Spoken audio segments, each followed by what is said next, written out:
I can't help but comment on this. Like the last week, we find out that Politico couldn't make payroll for their employees, and like some people were joking, "Gosh, I wonder if it's because they're getting money from USAID." And then it was that they literally were. I'm like, "Oh my gosh, we were joking, but it's true." Oh my word! It was so frustrating, and as you know, one of the commentators online, Banshi, I love him. He's over at Red State. He's like, if Fox News, just imagine it, if Fox News had created a Fox News Pro product, and the Trump administration shoveled tens of millions of dollars towards this Fox News Pro. I mean, to think that the left wouldn't absolutely lose their mind. I mean, literally, heads actually exploding.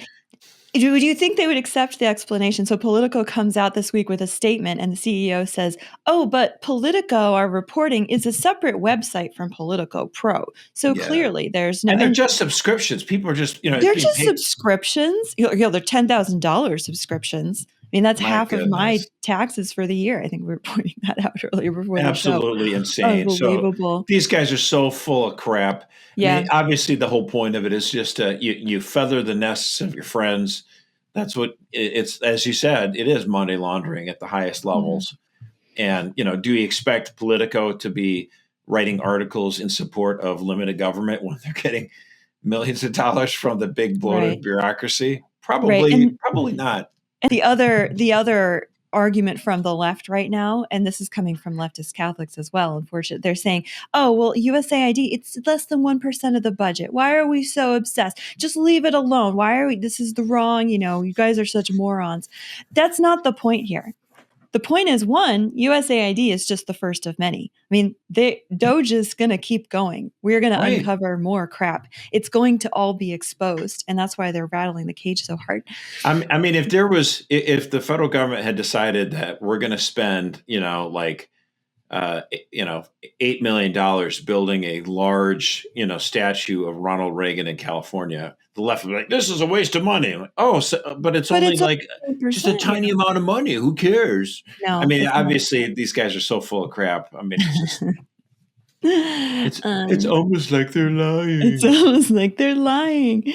Unbelievable. I cannot describe how angry I am. I feel like I'm living in the Truman Show. Like the amount of deception that has been happening by our own government. So like a great example would that be Christianity Today. Did you guys talk about Christianity Today? My goodness. No, we didn't get there yet. No. So, and I'm not going to lie. I went into the payment system and looked up America Magazine. I wouldn't be shocked if they were getting some. I was like, I'm looking at everyone now, basically. So when I saw Christianity Today, kind of formally, I understand to be a reputable magazine for evangelical Christians or something like that. And then they took a big turn like about 5-6 years ago. Correct, Josh. They took a big turn. And then all of a sudden they started saying things like Christian nationalism and demonizing Christians and pushing the gay stuff, and very abruptly. And you look at the contracts, they were receiving money from USAID. Mm-hmm. Ding, ding, ding, ding. The same ding, people ding, making Sesame Street for Afghanistan. So like, you're no longer a church. You're a arm of statecraft. Like you have lost your original purpose when you're doing this. There's a great, I recommend everyone watch this. And Rosie, if you can share this in the chat, there's this guy, Mike Benz, who's kind of become known as like one of the first people really digging deep in this. He used to work in the State Department and in the cyber department. And he was big on the misinformation censorship complex, but he goes back into, and again, you got to watch the full speech because it's almost going to sound too crazy unless you see all the receipts. But the United States government started a policy called organized political warfare, started with interfering in an Italian election in 1948. This Italian election featured two candidates, one of which was a communist candidate and one was more favorable to the West. And the rationale at the time was we need to defeat communism abroad. Therefore, we need to do anything we possibly can to defeat this candidate in supposedly a independent election in Italy. And so we poured money into churches, into the mafia, into charity services, into operations to ballot stuff, and we won that election. And so the takeaway was, okay, this is really a powerful tool for us. We need to be able to do this at all times in every country in the world, because no longer could you occupy places through hard power, hard military power. You need to occupy via soft power without military, But by funding everyone's media apparatuses, their churches, their mafias, their street muscle, so that you can impact the results of every election. But WikiLeaks came out with something today that I thought was fascinating as well. So if you zoom in here, USAID was funding 6,200 journalists across 707 media outlets and 279 media, air quotes, NGOs, including 9 out of 10 media outlets in Ukraine. That's insane. Like this is soft power influenced by the State Department to influence whatever they want, basically. And it makes me so mad. It makes me feel like I'm in the Truman Show. I'm so glad that they gutted it, by the way. I mean, it's now in the State Department now is in charge of USAID, and they fired everyone but like 300 employees. So talk about a remarkable change in personnel and what we're going to be doing going forward. And I'm sure happy to see it, because this really drives me crazy. I think this is a case of sunlight is the best disinfectant, and the exposure of this it's so important for what we voted for with Trump in order for him to be effective at it. Someone was criticizing Marco Rubio on, I think it was the show that Scott Jennings is on at CNN or whatever. Abby Phillips, Abby Phillips. And one of the they're like, well, Marco Rubio was flipped on USAID because he was so pro them in 2017, and they're like charity, and it's our most important foreign aid, efforts, and we're holding off China around the world. Like suddenly they're worried about China. They're like, it was holding off China. But I think that the point is, and Rubio gave an interview on this, is that in 2017, we didn't have access to this information, and it was unclear. And you do go to USAID and you're like, okay, what are you spending it on? And they're like, oh, well, our top recipient is Catholic Relief Services. We're just, we're doing, food in Africa, screens for Malawi kids so they don't get malaria. And you're help like, for people in disadvantaged countries like Peru. And like, oh, sweet. What is it that you're doing? Really a transgender comic. You're like, what? What? I mean, this is what happens with government, right? Like, they're like, well, surely we need to give food for these starving people in Africa. And like, oh yeah, I suppose. Yeah, I guess. I mean, sure. And then you find out like that's like 5% of what they do. And the other 95% of it is paying off Politico for subscriptions and paying for transgender comics there. I mean, all this garbage stuff that's basically, again, taking care of all their friends. And then when you say, well, we want to do a review of this because 95% of this stuff looks like garbage. And if there is 5% that we actually should keep them, maybe we'll do it. And then, of course, they squawk. I mean, this is, again, I made this point in the Loopcast years ago. Like, if you had a federal government program that only did two things, one of which was giving critical nourishment to babies in the NICU, and the other thing that this federal agency did was to give, needles for drug users. And the Senate was like, maybe we should cut the funding of this agency in half because we only like half of what it does, and the other half we don't. Then the agency would say, okay, and they would get rid of helping out the babies in the NICU, right? And people are like, wait, why would you get rid of the thing that doesn't make sense? No, they'll get rid of the thing that you want so that you scream and holler and Congress restores the funding.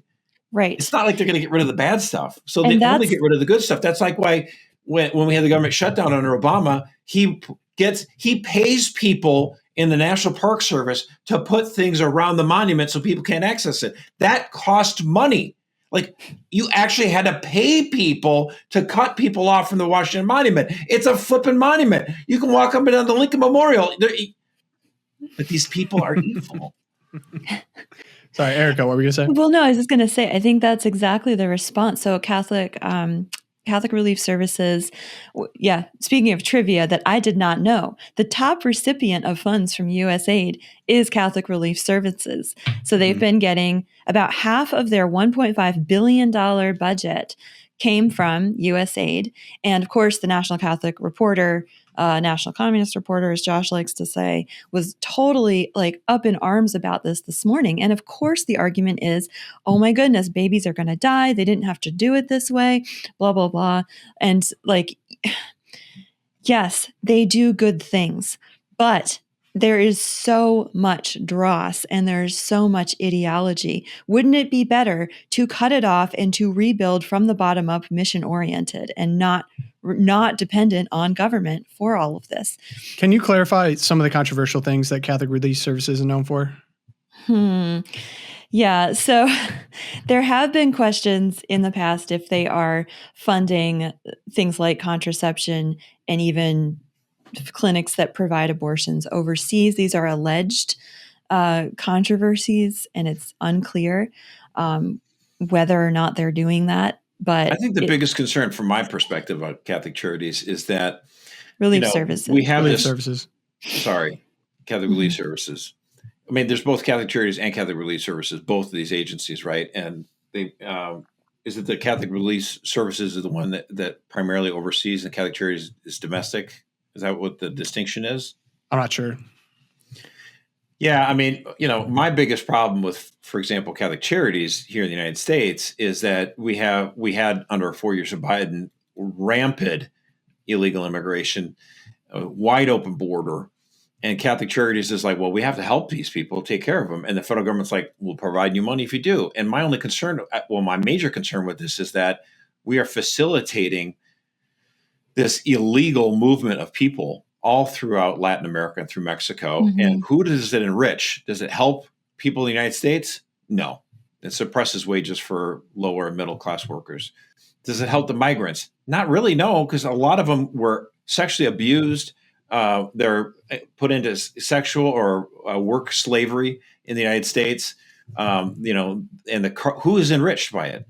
The cartels, billions and billions and billions and billions of dollars the cartels got. So, it would be better to shut the system off. To me, if someone is starving in the desert and you want to take care of them, I'm not mad about that. Help them, sure.